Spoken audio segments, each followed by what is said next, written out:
عزيز سلام تناطق فنونا بمكتال شوكوب زغركم تعزتنا كم يتوعلون لو محمس عصوتو شديش تكم تفركم عالتم فرغان استدالوها قراون زيناتات حيزلكم قريبا لكم مكتالكم بغو بزعد مساعدكم تصنح ميكايل حرقو فلما بكنتو تاتو فيلم اب زوبا ما كلمه ان محلاف اب هاجراو مرمره شامناي كفلي بعصوتو كلتنتو 500 تعبي تاريو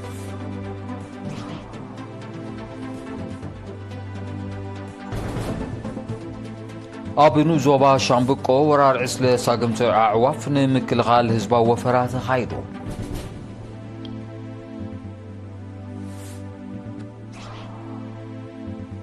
ابنو زوبا فورتو ساوا تساطفن تمارو عبيتا مسجيبو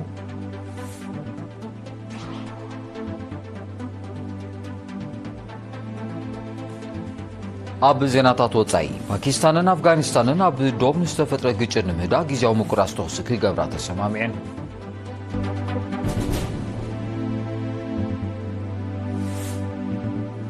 ሃንጋሪ ኣብዚ ዓመት ዚ ካብ ሩስያ ዝሸመተቶ መጠን ባህርያዊ ጋዝ ክብረ ወሰን ኣብ ዝሓዘ ደረጃ ከም ዝዓበየ ተገሊጹ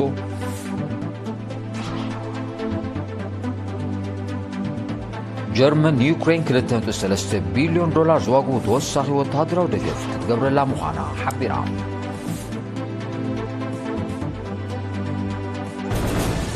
زرزو زينا اب زوبا ما كلمة ان محلافة بهاجراو مرمرا كفلي يغريتهم اب هاجراوي مرمرا شامنا كفل عبيت كم زرعي تمالي اب سجر قمقام تقليتهم وكيل رينا دانيال وولون زدالو زيناو تحستو فورتن عندهم تتقربع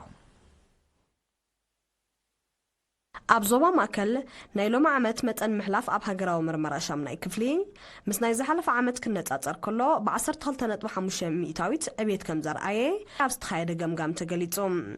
اب هاجراو مرمرا شامناي كفلي 2024 2025 51.1 ميتاويت دق انستيو زركبوام 14514 تمهارو كم تساطفو كابزيوم دما 78.4 ميتاويت كم زحلفوم اب ጨንፈር ትምህርቲ ዞባ ማከል ሓላፍ ሃገራዊ ምርመራ ሻምናይ ክፍሊ መምህር ሳምሶም ክብሮም ሓቢሮም ኣብታ ኣጋጣሚ ርእሰ መምሃራን ናይተን ልዕልቴስ ዓሚታዊት ካብ ተማሃሮን ዘሕለፋ 4 ኣብያተ ትምህርቲ ከተማ ከምኡውን ሓለፍቲ ኣብያተ ጽሕፈት ትምህርቲ ኣብ ሰለስተኑ ዞባታት ገጠር ኣብ ዘቕርብዎ ጸብጸባት ድሕሪ ዝተኻየደ ዘተ ተወሳኺ ትምህርቲ ብዝሓየለ ክቕጽል ኣብ ሻምናይ ክፍሊ ምኩራት መምሃራን ክምደቡ ከምኡውን ካልእ ለበዋታት ሕሊፎም ሚኒስትር ትምህርቲ ሓላፊት ጨንፈር ምዘናን ሃገራዊ መርመራን ዶክተር ሓሊማ መሐመድን ሓላፋ ሃዱ ሃገራዊ መርመራ ሻምናይ ክፍሊ መምህር ሃብታ ኣስፋሃን ብወገኖም ሎም ዓመት ብደረጃ ሃገር 45.8 ሚታዊ ደቂ ኣንስትዮ ዝርከብዎም ልዕሊ 70,000 ተማሃሮ ከም ተሳተፉ 68.8 ሚታዊት ካብኦም ድማ ከም ዝሓለፉ ሓቢሮም حلاف ጨንፈር ትምህርቲ መምህር በላይ ሃብተ ጋብር ኣብ ዘስምዖ ቃል እቲ ገምጋም ንዝነበረ ብልጫታት ብምዕቃብ ድኻማት ንምፍዋስ ሓጋዝ ምዃኑ ብምጥቃስ ትምህርቲ ብዓይነት ንምምሕያሽ ኣብ ዝካየድ ጻዕሪ ካብ ተሳተፍቲ ዝርከብ ርኢቶታት ኣገዳሲ ከም ዝኾነ ኣብርሂዮም ዋና ኣካየዲ ስራሕ ምምሕዳር ዞባ ማእከል ኣቶ ዘርኢት ተወልደ ብርሃን ኣብ ዝሃቦ መዛዘመ ቃል ዝምዝገብ ዘሎ ውፅኢት ዘተባብዕ እኳ እንተኾነ ብዝለዓለ ክስርሓሉ ብምዝኽኻር ኣካላት መንግስትን ግባርን እጃሞም ከበርክቱ ጸዊዖም نابد كال زيناب نسجل اب نوزوا شامبقو بناي حرشا بوتاتات زتخست ورار عسله سقمتي عواف نمكل حال حزبي سراحتنياتات منغستي تمهارون ابلات حزبا سرايتون زتصادفو سفيح وفرات خايدوم بتي زتوسد سقمتي اب العلم 100 هكتار عسلان زنبرا بكلا زفلطا سقمتي عواف ابازرت زتقس غدات كيوردا كم توغرات حبيروم تتصوعي مكل حال بقولن سقمتي بالعتنا تعقبو تخلايا بزهابو حبريتا اتم بعسله زنكس اساسا قمت عواف او وسن كباب سفيرن ببسعي كفريان ابزرات غدات كوردان زخل حدغنياتات بالعات مخانن بمغلاص زي سفرالو بوتا بمبتان كمزي فريان او وسن كبابي نوح غيزي كمزي سفران مغبار قداماي كوسر زلو سغمت كم زغونا راديوم اتو عقبو اسعبو وانو زتفلالي ساقمت بالعاتن صيام عطيدن زخصتلو بمخانو حبرتسب حفش حرسو دما بفلاي عتوب حلوان مكتالن بمغبار تريو بالعات اب زخصتلو نزملكتو اكل قلتو في حبرتا كوبون اب زوسر سغمتي كواسونا تحساسيبوم تساتفتي نايتي وفرا بوغنوم نتنساغمتي اعوافنا مكل خالعو سراح كم تسلاسل بمتقاس مهرتي اب قفو كساب زاتو زكالون كم زغبرو ارغاغيصوم ኣብ ዞባ ጋሽባርካ ባህላዊ ርሻታት ምዕቃብ ኣብ ዝካየድ ዘሎ ጻዕሪ ተራ ሕብረተሰብ ክዓዘዝ መዘኻኸሪ ቀሪቦም ወኪል ሪና ማኑኤል ተስፋይን ዘዳሎ ጸብጻብ ዳናይት ገብሪ ህይወት ክፍሊ ባህልን ስፖርትን ዞባ ጋሽባርካ ባህላዊ ውርሻታት ንምዕቃብን ናብ ወለዶታት ንምስግጋርን ኣብ ዝካየድ ዘሎ ጻዕሪ ተራ ሕብረተሰብ ክዓዘዝ መዘኻኸሪ ቀሪቦም ዋና ዳይሬክተር ትክፍሊ አቶ እድሪስ ሳልሕ ነዚ መዘኻኸሪ ዘቕረበ ብ12 ጥቅምቲ ኣብ ከተማ ተሰነይ ምምሕዳር ከባቢ እንጀሓይ ኣብ ዝተኻየደ ባህላዊ ፌስቲቫል ብሔረ ራሻይዳ ኣብ ዘመሓላለፎ መልእኽቲ እዩ ዞባ ጋሽባርካ ሃብታም ባህላዊ ውርሻታት ከም ዝውንን ብምጥቃስ ምዕቃብ ባህልን ያታን ኣብ ምርግጋፅን ቀጻልነትን መንነት ኣገዳሲ ብምዃኑ ኣባላት ብሔረ ራሻይዳ ብዝለዓለ ተሳትፎ ክሰርሕሉ ፀዊዑ ካብ ዓበይቲ ዓዲ ራሻይዳ አቶ መሐመድ ሐሰን ብወገኑ ኣብቲ ፌስቲቫል ንባህሊ ያታዊ መነባብሮን ዙቱራት ልሂታትን ዘንጸባርቕ ትሕዝቶታት ከም ዝቐረበ ብምሕባር ብወገኖም ንምዕቃቡ ምስ ክፍሊ ተዋሃይዶም ከም ዝሰርሑ ኣረጋጊጹ ኣብቲ ኣጋጣሚ ኣብ ወንበር ባይቶ ዞባ ጋሽባርካ አቶ ዑስማን መሐመድ ዓልን ኣዛዚ እዚ ምክትታል ሰሜን ምዕራብ ዶባት ኮሎኔል ዮናስ ብፁዕ ኣምላኽ ዝርከብዎም ሰብ መዚ ተረኺቦም ነይሮም ሓላፊ ህዝባውን ከምውን ጉዳያት ኣብ ደቡብ ሱዳን አቶ ረመዳን ኣሕመዲን ብ12 ጥቅምቲ ኣብ ጁባ ኣብ ምሕያል ሃገራውያን ውዳበታት ዘተኮረ ኣኼባ ኣካይዶም እቲ ምስ ኣባላት ባይቶ ማሕበረኮም ባይቶ ሃማደ ኣካየድቲ ውዳበ መንእስያት ህግደፍን ኣባላት ህግደፍን ዝተኻየደ ርክብ ኣብ መሰረታዊ ስትራቴጂካዊ ዕላማታት ራብዓይ ግንባርን ሃገራዊ ውዳበታት ንምሕያል ክወሰዱ ኣብ ዘለዎም ተበግሶታትን ዘድሃበ ነይሩ አቶ ረመዳን ኣብ ዝሃቦ መብርሂ ዕላማታት ራብዓይ ግንባር ሓያል ሃገራዊ መንነትን ንቕሓትን ዝውንን ሓድነቱ ዝዕቅብን ምስ ሃገሩ ዱልዱል ምትእስሳር ዘለዎን ኣብ ህንፀትን ምኽባል ልኡላውነትን ሃገሩ ዕዙዝ ተራ ዝፃወት ብትምህርቲ ሞያ ቁጠባዊ ዓቕምን ማሕበራዊ ህይወትን ዝልለ ጸላዊ ኤርትራዊ ዜጋ ክውን ንምግባር ምዃኑ ገሊፆም ኣብ ወፃኢ ዝነብር ዜጋ መደባት ህንፀት ሃገር ንምዕዋት ወሳኒ ተራ ከም ዘለዎ ብምጥቃስ ነዚ ንምግባር ምሕያል ውዳበታት ኣገዳሲ ከም ዝኾነ ሓቢሮም ቆንስል ኤርትራ ኣብ ሪፓብሊክ ደቡብ ሱዳን አቶ ጸጋይ መሐርን ሓላፊ ሃገራዊ ሽማግለ አቶ ማሪቆስ መርሓጼንን ብወገኖም ኣብ ምሕያል ሃገራዊ ውዳበታት ዘተኮረ ሃናፂ ሓሳባትን ርእቶታትን ኣካፊሎም ተሳተፍቲ ድማ ሃናፂ ሓሳባትን ርእቶታትን ብምቕራብ ካብኦም ዝሕተት ከማሉ ቁሩባት ምዃኖም ኣረጋጊጾም ኣብ ኑዞባ ፎርቶሳዋ ቁፅርና ማዕዲ ትምህርቲ ዝቐርቡ ተምሃሮ ዕቤትና መዝገበ ብምምፁ ብ12 ጥቅምቲ ኣብ ዝተገብረ ገምጋም ንጥፈታት ትምህርቲ ዓመት 2024-2025 ተገሊጾም ሓላፊ ቤት ጽሕፈት ትምህርቲ መምህር ዑስማን ድሪስ ኣብ ዘቕረቦ ጸብጻብ ደረጃ ንቕሓትን ዓይነት መነባብሮን ሕብረተሰብቲ ከባቢ ኣብ ተሳታፍነትን ብቕዓትን ተምሃሮ ተጽዕኖ እኳ እንተለዎ ክካየድ ብጸንሐ ጻዕሪ ተሳታፍነት ተምሃሮ ኣብ መማእታ ብ4 ሚታዊት ኣብ ማእከላይ ደረጃ ብ28 ሚታዊት ኣብ ካልኣይ ደረጃ ድማ ብ3 ሚታዊት ከም ዝዓበየ ሓቢሩ ጊዜያዊ ኣመሓዳሪ ንዞባ ፎርቶሳዋ አቶ ኣረጋይ መብራህቱ በገኑ ኣብ ተሳታፍነት ተምሃሮ ተመዝጊቡ ዘሎ ዕቤት ኣተባባዕ እኳ እንተኾነ ዘዛኒ ክኸውን ከም ዘይግባእ ብምጥቃስ ካብ ማዕዲ ትምህርቲ ርሒቖም ዘለዉ ቆልዑ ናብ ማዕዲ ትምህርቲ ንምቕራብ ኣብ ዝካየድ ጻዕሪ ኩሎም ኣካላት መንግስቲ ቀላሲ ተራ ክጻወቱ ተሓሳሲቦም ባህል ወገን ኣባይተ ጽሕፈት ዕዮን ማሕበራዊ ድሕነትን ኣብ ዞባታት ሽዕብን ናእፋን 150 ጽጉማት ተምሃሮ ንዓመት ዘምህሮም ናውቲ ትምህርቲ ከም ዝዓደላ ወኪላት ኤሪና ሓቢሮም ኣመሓዳር ዞባ ዱባርዋ አቶ ፍረ ወንጌል ተክለ ሃይማኖት ካብ 9 ክሳብ 14 ጥቅምቲ ኣብ ትግባር መደባት ልምዓት ዘተኮረ ሴሚናር ንህዝብን ተምሃሮን ኣካይዶም እቲ ንነበርቲ ምምሕዳራት ከባቢ መረብ ተራ እምኒ ሽከቲ ዛውል ዓዲ ፈለስቲ ዝባንሰጊ ገርጠጢ ዓዲ ክብሎ ዓዲ ባሮ ዓዲ ብዝሓን ደቂ ጹንዓን ከምውን ንተምሃሮ ካልኣይ ደረጃ ዱባርዋ ዝተኻየደ ሴሚናር ኣብ ተራ ኮም ኣብ ትግባር ልምዓታዊ መረባት ኣገዳስነት ምዕቃብ ክብርታትን ካልእ መርያትን ዘተኮረ ነይሩ አቶ ፍረ ወንጌል ነፃ ልኡላውነት ኤርትራ ፍረ ቃልስን መስዋዕትን ተተኻቲ ወለዶታት ምዃና ብምጥቃስ ሓበራዊ ኣረኣያ ዝውንን ሃገራዊ መንሰይ ውሕስነት ብሩህ መጻኢ ከም ዝኾነ ገሊጾም ዝኸበርኩም ተዓዘብቲ ስዕብ ዜናታት ሃገራት ወጻኢ ክኸውን ምክታልኩም ክቅጽሉ ደጊመም ብቕብሪ ዕድም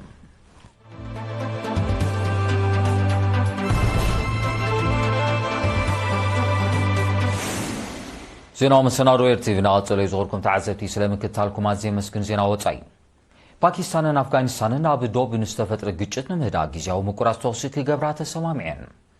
ሚኒስትሪ ጉዳያት ወጻኢ ፓኪስታን ትማል 15 ጥቅምቲ ኣብ ዝሃቦ መግለጺ እዚ ተኽሲ ደው ናይ ምባል ስምዕ ን48 ሰዓታት ከም ዝጸንዕ ኣፍሊጦም ክልቲአን ሃገራት ነቲ ምትፍናን ብዘተን ምፍታሕ ሓቀኛ ጻዕሪ ክገብራ ምዃንን እቲ ሚኒስትሪ ብተወሳኺ ሓቢሮም ፓኪስታንን ኣፍጋኒስታንን ናብዚ ስምዕ ዝበጽሓ ብ11 ጥቅምቲ ኣብ መንጎ ሰራዊተን ዝጀመረ ምልዋጥ ተኽሲ ክሳብ ትማል 15 ጥቅምቲ ብሰፊሑ ድሕሪ ምቕጻሉ እዩ በዚ ሓድሽ ክስተት ካብ ክልቲኡ ወገን ልዕሊ 30 ከም ተቐትሉን ልዕሊ 180 ከም ዝቆሰሉን ጸብጻባት ይሕብሩ ፓኪስታን 15 ኣፍጋናውያን ወተሃደራት ከም ዝቐተለትን ልዕሊ 100 ከም ዝቆሰለትን ክትሕብርን ከላ ኣፍጋኒስታን ድማ 14 ወተሃደራት ፓኪስታን ከም ተቐትሉን ኣስታት 80 ከም ዝቆሰሉን ኣፍሊጣ ኣላ ኣፍጋኒስታንን ፓኪስታንን ኣብ ደባትን ምልዋጥ መጥቃዕቲ ከካይዳ ናይ ፈለማ እኳ እንተዘይኮነ እዚ ናይ ሕጂ ግና ዝሓየለ ምዃኑ እዮም ጸብጻባት ዝጠቕሱ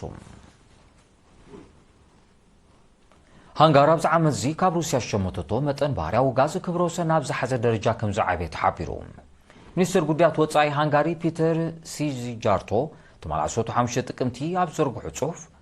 ኣብ 2025 መጠን ሰደድ ተፈጥራዊ ጋዝ ሩስያ ናብ ሃገሩ ዛጊድ 6 ቢልዮን ሜትሮ ኩቦ ከም ዝበጽሐ ገሊጾም እቲ መጠን መዓልታዊ ናብ ልዕሊ 21 ሚልዮን ሜትሮ ኩቦ ከም ዝዓበየን ንውሕስነት ጸዓት ሃንጋሪ ወሳኒ ከም ዝኾነን ሚኒስትር ሲዚጃርቶ ብተወሳኺ ሓቢሮም ድሕሪ ምውላዕ ኩናት ዩክሬን ሓያሎ ኣባል ሃገራት ኤውሮጳዊ ሕብረት ሸመተ ባህርያዊ ጋዝ ሩስያ ዳርጋ ብምሉእ ከቋርጾ ከለዋ ሃንጋሪ ግና በንጻሩ ክብ ከም ዘበለቶ ይፍለጥ ሸመተ ጋዝ ሩስያ ከም ዘይተቋርጾ ትገልጽ ሃንጋሪ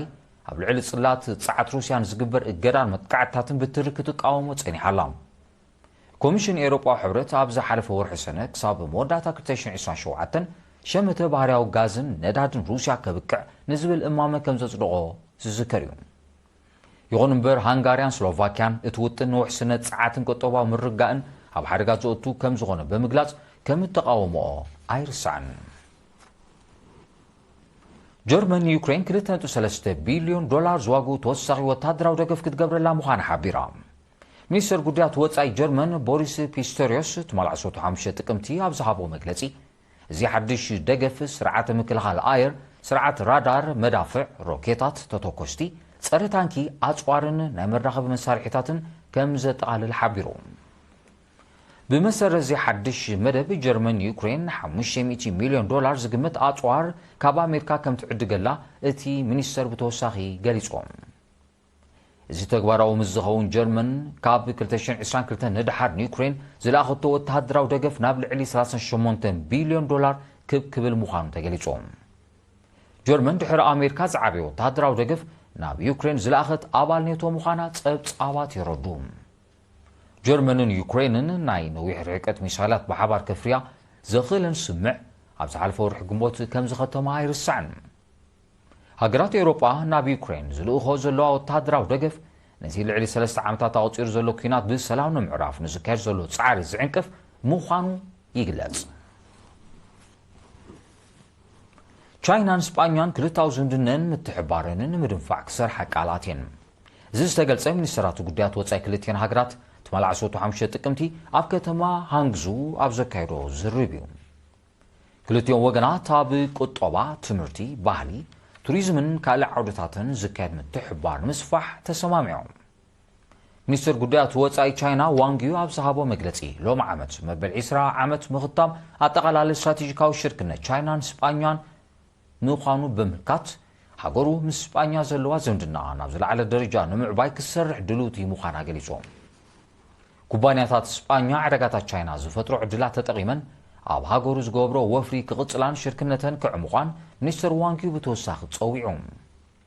ሚኒስትር ጉዳያት ወጻኢ ስጳኛ በጎኑ ሃገሩ ምስ ቻይና ብሓባር ብምዃን ኣህጉራዊ ንግዳዊ ስርዓታትን ሕግታትን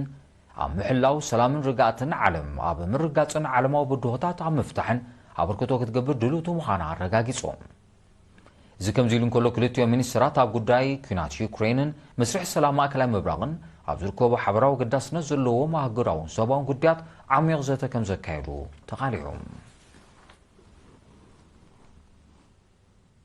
ኢራን ምስ ሩስያ ብምትሕባር ንሰላማዊ መዓላታት ዘገልግል 8 ኒውክሌሳዊ ትካላት ክትሃንጽ ምዃና ሓቢራ መስርሕ ህንጸት ናይዚ ኣስታት 30 ቢልዮን ዶላር ዝግመት ፕሮጀክታት ኣብ ዝመጽእ ቀረባ ዓመታት ከም ዝጅምር ሰመዚ ጸዓት ኢራን ኣፍሊጦም اتمدب حصت ساعات إيران مقلالن سعبينات قدا أمريكان مقدالن وتاو تراكم زهلوتهم سمزي بتوساخي آميتهم زي كازيت السمع عب ممعبال زمدنا روسيان إيرانن زهلو ترا قليل كم زي كوني قلت ممعبالن متقامن نيكلساو ساعات حقرات ماكلاي مبرا بسطور ناب ممعبال نيكلساوي أصوار كيسجر حيال وغنات كتونكو صنيحهم አለው روسيان إيرانن قطباوي دبلوماسياوي صدتاون وتهدراون زمدنن نممعبال ككايرو صنحانت فتات وتاو قسقاس كم زرعت صبصابات يردو هابي قداماي فرقي 2025 متن نقداو ملوات كلتين هاجرات مسي ناي قدميو عامت تمساساله وارح كنصاصرن كله ب 35 ميتاويت كم زعابيو زغلص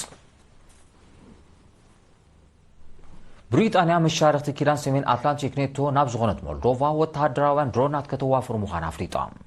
اتسقمت أكل ممعبال وتهدراو زندنا مخانو كان منستر مكلخال بريطانيا يقلص انتلو ناب روسيا زم حللفو ملغتي كلو كم زغلقنا وتهدراوان كيلاتات يموتون نيتو أبي مبرق أوروبا نزركبا عوالاتون مشاركتو حقراتن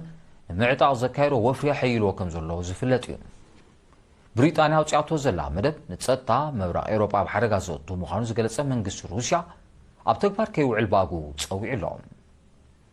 وتهدراوي مسفحفح نيتو تنقص صطاو قلولاو مبرق أوروبا بقندو دما مولع كنات يوكرين مخانيو زغلص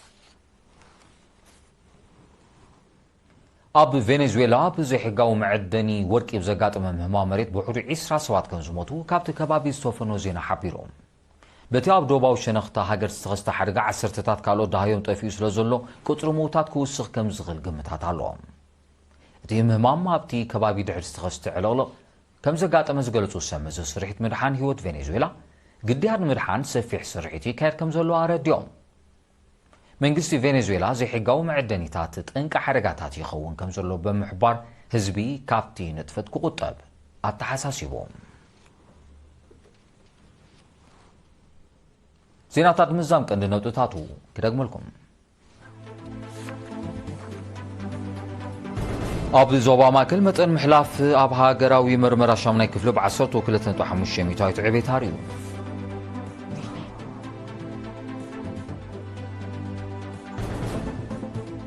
ابنو زوبا شامبقو ورار عسل ساقمتو عواف نمكلخال هزبا وفرات خايدو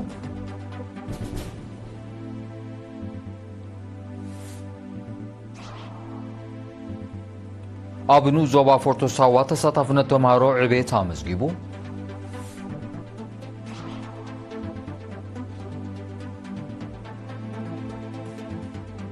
اب زيناتات وصاي باكستان افغانستان ابدوب نستفتر ግጭት ንምህዳ ጊዜያው መቆራጽ ተኩስ ክገብራ ተሰማሚዕን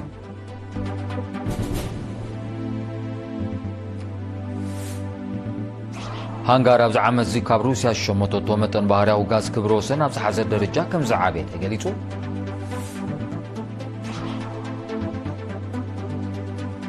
ጀርመን ዩክሬን 2.3 ቢልዮን ዶላር ዝዋጉ ተወሳኺ ወተሃደራዊ ደገፍ ክትገብረላ ምዃና ሓቢራ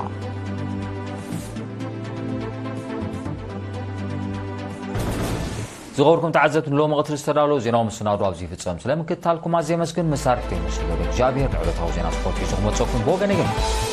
السلام